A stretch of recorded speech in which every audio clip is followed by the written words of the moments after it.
வணக்கம் தலைமையிலே. இன்றைக்கு ஜூலை மாதம் 14ஆம் தேதி வியாழக்கிழமை. நேற்றும் 15ஆம் தேதியும் வழக்கம் போல இரவில் ஈரான் தாக்கப்பட்டுள்ளது. இரவுகளில் அமெரிக்கா ஈரானை தாக்குவதை அடிப்பதை வழக்கமாக வச்சிருக்காங்க, அடிவாங்குவதை ஈரான் வழக்கமாக வச்சிருக்காங்க. இதற்கு பதிலடியாக இஸ்ரேலை தாக்கியிருக்க வேண்டும் ஈரான். இந்த நொடி பொழுது வரை தாக்கவில்லை. அமெரிக்காவை தாக்க முடியாது. அமெரிக்கா அண்டை நாடுகள் கிடையாது. அதனால பக்கத்தில் உள்ள அரபு நாடுகளில் அமெரிக்காவுடைய படைகள் இருக்கும் இடத்துக்கு ஈரானுடைய ஏவுகணை ட்ரோன் வருகிறது. அது எல்லாமே நடுவானில் வழிமறிக்கப்பட்டு அளிக்கப்பட்டிருக்கு. இப்பொழுது வரைக்கும் அரபு நாடுகளில் எந்தவித மரணமும் பதிவாகலை.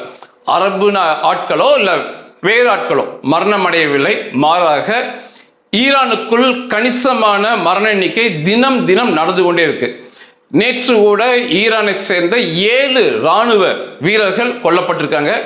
45 பொதுமக்கள் கொல்லப்பட்டதா தகவல் வந்திருக்கு. ஏன் இஸ்ரேலை பதிலுக்கு அடிக்க மாட்டேங்கிறாங்க அப்படின்னா மரண பயம். ஈரானில் உள்ள மரண பயம். இஸ்ரேல் அடிச்சாங்கன்னா இந்த தாக்குதல் என்பது மாறி போராக மாறிவிடும். மிகப்பெரிய போரா மாறிடும். இஸ்ரேல் கடினமா தாக்குவாங்க. அதைவிட முக்கியமானது, முதல் நாள் தாக்குதலையே அங்குள்ள தலைவர்களை தளபதிகளை கொன்றுதான் இஸ்ரேல் சண்டையவே ஆரம்பிப்பாங்க. சண்டை ஆரம்பிக்கும் போதே முக்கியமான தலைவர்கள் தளபதிகள் அமித் வாகிதி உட்பட அவங்களை கொன்னுதான் சண்டையே இஸ்ரேல் ஆரம்பிப்பாங்க. அதனால மரண பயம் அவர்களிடம் இருப்பதால் இஸ்ரேல்கிட்ட எந்தவித சின்ன வாலாட்டலும் அவங்க கிட்ட இல்லை. இத்தனைக்குமே லெபனானை தாக்கக்கூடாதுன்னு சொல்லி இந்த சண்டை நிறுத்த ஒப்பந்தம் சொல்லுது. லெபனானுடைய கணிசமான பகுதிகள் கைப்பற்றி லெபனானை காசா போல மாத்திட்டாங்க. நாளை அதிகாலை லெபனானுடைய நிலைமை தான் அதிகாலை பதிவாக வரும். அதில் எல்லா வீடியோக்கள் புகைப்படத்தை இணைச்சிருக்கேன். நம்பவே முடியல. லெபனான் இதை போன்ற காசாவை போல மாறிவிட்டது. அதாவது இஸ்ரேலை ஒட்டி இருக்கும் லெபனானுடைய பகுதிகள் காசாவை போல மண்மேடாக மாறி இருக்கு. இதையெல்லாம் கண் முன்னால் பார்த்துமே அந்த மரண பீதி இருப்பதால் இஸ்ரேலை ஈரான் தாக்கவில்லை. நேற்று இரவு 15ஆம் தேதி இரவு 9 மணிக்கு அமெரிக்காவுடைய இராணுவம் ஈரானை தாக்க ஆரம்பிச்சது. அது வீடியோவாக வெளியிட்டிருக்காங்க. அந்த வீடியோ என்ன காட்டுதுன்னா, அதை நான் பதிவிறக்கம் பண்ணி பார்த்தேன், பதிவிறக்கம் ஆகலை. இல்லாட்டி வீடியோ முடிஞ்ச வரைக்கும் இணைக்க பார்க்குறேன். அமெரிக்காவுடைய கப்பல்களிலிருந்து, போர்க்கப்பலிருந்து ஏவுகணைகள் சீறி பாய்கிறது. அதுக்கப்புறம் அமெரிக்காவுடைய போர் விமானங்கள் கிளம்பி போகுது.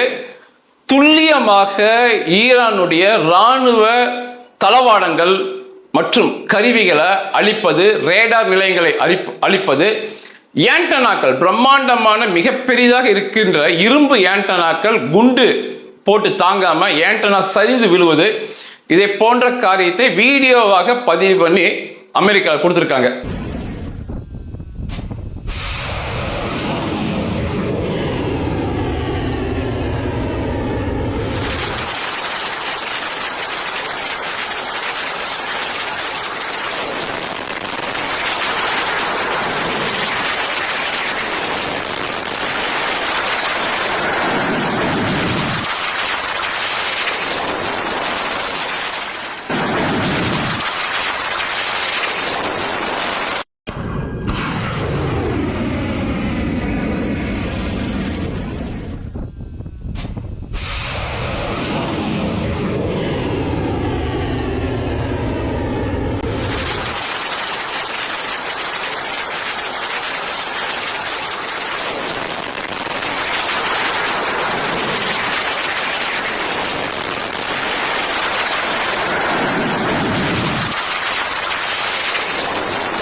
நேற்று இரவு 9 மணிக்கு ஆரம்பிச்சு ஈரானுடைய நேரத்துக்கு, ஈரான் டைமுக்கு இரவு 9 மணிக்கு அடிக்க ஆரம்பிச்சு விடிய விடிய அடிச்சிருக்காங்க.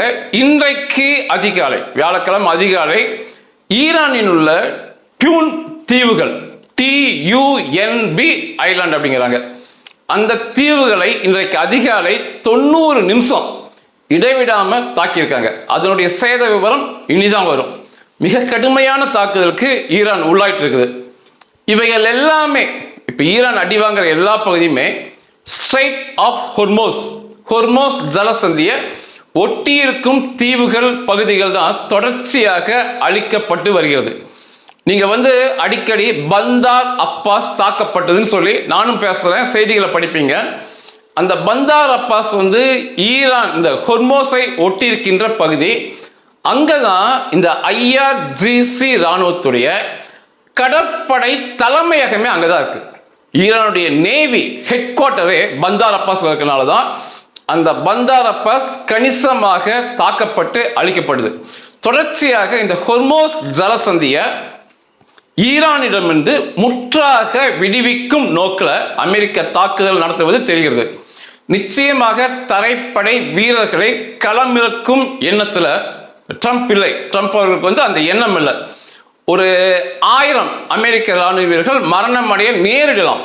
தரப்பட சண்டைக்கு போகும்போது 20,000க்கு மேற்பட்ட அமெரிக்க இராணுவ வீரர்களை அனுப்பும் போது கன்னி வெடிகள், ஏவுகணை தாக்குதல்கள் இதெல்லாம் சிக்கி ஒரு 1000 பேர்த்துக்குள்ள வீர மரணம் அடைஞ்சுதான் இந்த ஹொர்மோஸை கைப்பற்ற வேண்டும். அதனால அப்படிலாம் போகாம எந்தவித அமெரிக்க தரப்புல இராணுவ வீரர்கள் இழப்பே இன்றி இரவுகளில் தினம்தோறும் தாக்குதல் நடத்தி இந்த ஹொர்மோஸ் ஜலசந்தியை விடுவிக்க வேண்டும். அவர்களுடைய இராணுவ கட்டுமானங்களை, சுற்றி இருக்கும் இராணுவ கட்டுமானங்களை முற்றாக அழிக்க வேண்டும் என்ற நோக்கில் இரவுகளில் தினம்தோறும் தாக்குதல் நடக்குது. ஆனால் நிச்சயமாக இஸ்ரேல் கலந்து கொண்டால் மட்டுமே மிகப்பெரிய போராக இது மாறும். வருகின்ற நாட்களில் இந்த பிக்காக்ஸ் மலையை தாக்குவது கூட அமெரிக்க தனிப்பட்ட முறையில் விமானப்படை மூலமாக தாக்கிடுவாங்க. அதுக்குமே இஸ்ரேலுடைய உதவி அவர்களுக்கு தேவைப்படாது பிக்காக்ஸ் மலையை அழிப்பதற்கு. ஆனால் இஸ்ரேல் கலந்து கொண்டாதான் இந்த தலைவர்கள், தளபதிகளை கொல்ல முடியும். இது தேவையே இல்லாமல் சண்டை நிறுத்தத்தை மீறி ஒரு கப்பல் அல்லது 2 கப்பலை தேவையே இல்லாமல் ஈரான் அடித்து இத்தனை நாள்கள் தொடர்ச்சியாக அடி வாங்கி கொண்டே இருக்காங்க. ஈரானுக்கு எதிரான கடற்படை துறைமுக முற்றுகை மிக கடுமையா இருக்கு. ஈரானுடைய கார்க் தீவுகளுக்கு வந்த ஒரு கப்பல் அமெரிக்காவுடைய கட்டளைக்கு கீழ்ப்படியாததால் அந்த கப்பலுடைய பெயர் MT பெல்மா. அந்த கப்பல் அமெரிக்காவுடைய ஹெல்ஃபயர் மிசைல் அப்படிம்பாங்க. ஹெல்ஃபயர் மிசைல் ஏவுகணை மிக புகழ் பெற்றது. அந்த ஏவுகணை தாக்குதலுக்கு உள்ளாகி நகர முடியாம அங்கே ஸ்தம்பித்து நின்று விட்டது. அந்த கப்பல் தீப்பிடித்து கரும்புகையோடு இருக்கு. கடைசியான தகவல் அப்படிதான் வந்திருக்கு. அதை தாண்டி ஈரானுக்கு வந்த இன்னும் 2 கப்பலை வழிமறிச்சு திருப்பி அனுப்பிட்டாங்க. அவங்க திருப்பி போனனால அந்த திரும்பி போன கப்பலை தாக்கவில்லை. இந்த பெல்மா கப்பல் சொன்னதை கேட்காதனால் தாக்கப்பட்டு அழிக்கப்பட்டிருக்கு. சனிக்கிழமை இஸ்ரேல் பிரதமர் நெத்தன்யாகு அவர்கள் இஸ்ரேலை விட்டு அமெரிக்காவுக்கு கிளம்பி செல்கிறார். அந்த புகழ்பெற்ற செனட்டர் இறுதி ஊர்வலத்தில் கலந்து கொள்கிறார். மேலும் அமெரிக்க அதிபர் ட்ரம்பை சந்தித்து பேசுவார் அப்படின்னு இன்னைக்கு தகவல் வந்திருக்கு. அதை தாண்டி அமெரிக்காவுடைய போர் அமைச்சர் பீட் ஹெக்ஸேட், இஸ்ரேலுடைய போர் அமைச்சர் இஸ்ரேல் காட்ஸை டெலிஃபோனில் கூப்பிட்டு, அவர் இன்னைக்கு நேரில் வந்திருக்கணும், சண்டை போவதால் நேரில் வரல, டெலிஃபோனில் கூப்பிட்டு சண்டை நிலவரங்கள், காசா சண்டை நிலவரம், லெபனான் சண்டை நிலவரம், ஈரான் சண்டை நிலவரத்தை 2 பேரும் கலந்து ஆலோசித்திருக்காங்க. கடுமையான சேதம் ஈரானுக்கு தினம் இரவு கொடுக்கப்படுகிறது. ஹொர்மோஸ் ஜலசந்தி மீட்கும் வரை இருக்கும், அல்லது பழையபடி அந்த பேச்சுவார்த்தை, அந்த நிபந்தனைகள் எல்லாம் நாங்கள் கேட்டுக்கொள்கிறோம் என்று ஈரான் சரணடையும் வரைக்கும் இருக்கும். இன்றைக்கு ஒரு பேட்டி மிக பரபரப்பை கொடுத்திருக்கு. வருகின்ற நாட்களில் மிக பெருசா பேசப்படலாம்.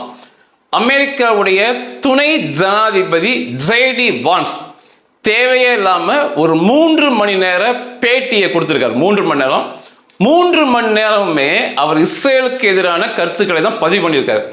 இப்போ நீங்க அமெரிக்காவில் பார்த்தீங்கன்னா ட்ரம்ப் அவர்கள் உச்சபட்ச தலைமை, அவருக்கு மேல யாருமே கிடையாது. அவருடைய ஆட்கள் என்று பார்க்கும்போது JD வான்ஸ் துணை ஜனாதிபதி, இவர் கிட்டத்தட்ட இஸ்ரேலுக்கு எதிரான நிலைப்பாடு, மேலும் அரபிய இஸ்லாமிய நாடுகளுக்கு ஆதரவான நிலைப்பாடு, இதைவிட பாகிஸ்தானுடன் மிகப்பெரிய நட்புணர்வு என்று செயல்படுபவர் தான் இந்த JD வான்ஸ். அதே சமயத்தில் போர்க்கால அமைச்சர் பீட் ஹெக்ஸேட் இஸ்ரேலுடைய உளவுத்துறை, இஸ்ரேலுடைய செல்வாக்கால் தான் அவர் இந்த சின்ன வயசுல போர்க்கால அமைச்சராக வந்தார் அப்படின்னு சொல்லுவாங்க. அதை தாண்டி அமெரிக்காவுடைய வெளியுறவுத்துறை அமைச்சர், வெளிநாடுகளுடைய அமைச்சர் சொல்லுவாங்க. மார்க்கோ ரூபியோவுமே இஸ்ரேல் ஆதரவு நிலைப்பாட்டில் இருப்பவர். ஆனா இஸ்ரேலுக்கு எதிரான நிலைப்பாட்டில் இருப்பவர் ஜேடி வான்ஸ். இப்ப என்ன ஒரு பெரிய கோபம் அப்படின்னா, இந்த சண்டை நிறுத்தத்தை பாகிஸ்தான் கூட சேர்ந்து கொண்டு வந்தது ஜேடி வான்ஸ் தான். அங்க போய் நேரடியாக உட்கார்ந்து பேசினது ஜேடி வான்ஸ். அவருடைய சண்டை நிறுத்தம் குலைந்து திரும்ப சண்டை ஆயிடுச்சு. அதே சமயத்தில் மார்கோ ரூபியோ தலையிட்டது லெபனான் சண்டை நிறுத்தம். அந்த சண்டை நிறுத்தம் சீரும் சிறப்புமாக அந்த ஹிஸ்புல்லாவை கொன்று ஒழித்து லெபனானை கைப்பற்றி தரைமட்டமாக சுமூகமாக போயிட்டு இருக்கு. வெளியே எந்த சச்சரவுமே வரல. அந்த கோபம் ஜேடி வான்ஸுக்கு இருக்கு. அதே சமயத்தில் 2 பேர் அமெரிக்காவில் இந்தியாவுடன் கிட்டத்தட்ட சம்பந்தப்பட்டவர்கள். இதுக்கு முன்னால் துல்சி கப்பாட் அப்படிம்பாங்க. அவங்க இந்த இந்து மதத்தால் கவரப்பட்டு இந்து மதத்துக்கு மாறியவர்கள் அப்படின்னு சொல்லுவாங்க, துல்சி கப்பாட். மற்றபடி அவங்களுக்கு இந்தியாவுக்கு சம்மந்தம் இல்லை. இந்து மதத்துக்கு மாறினவங்க இதுக்கு முன்னால அமெரிக்காவுடைய உளவு பிரிவுடைய தலைவராக டைரக்டராகவே இருந்தாங்க. மிகப்பெரிய பதவி துல்சி கப்பாட் கொடுத்தது. இன்னைக்கு அவங்க ராஜினாமா பண்ணிட்டாங்க. அவங்களுடைய கணவருக்கு மிகப்பெரிய புற்றுநோய். அதை கவனிக்கிறதுக்காக நான் கூட இருந்து கவனிக்க போறேங்கிற காரணம் சொல்லியிருக்காங்க. ஆனா அதல்ல, ஈரானுக்கு ஆதரவான மென்மையான நிலைப்பாட்டை துல்சி கப்பாட் வைத்திருந்தாங்க. ஈரானை அடிப்பதை விரும்பவில்லை.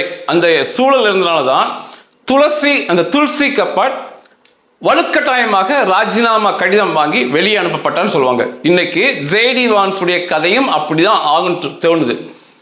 அவர் என்ன பேசியிருக்காருன்னா, அதே போல பத்திரிகைகளுக்கு பேட்டி கொடுக்கும் போது மிக யோசித்து கொடுக்க வேண்டும்.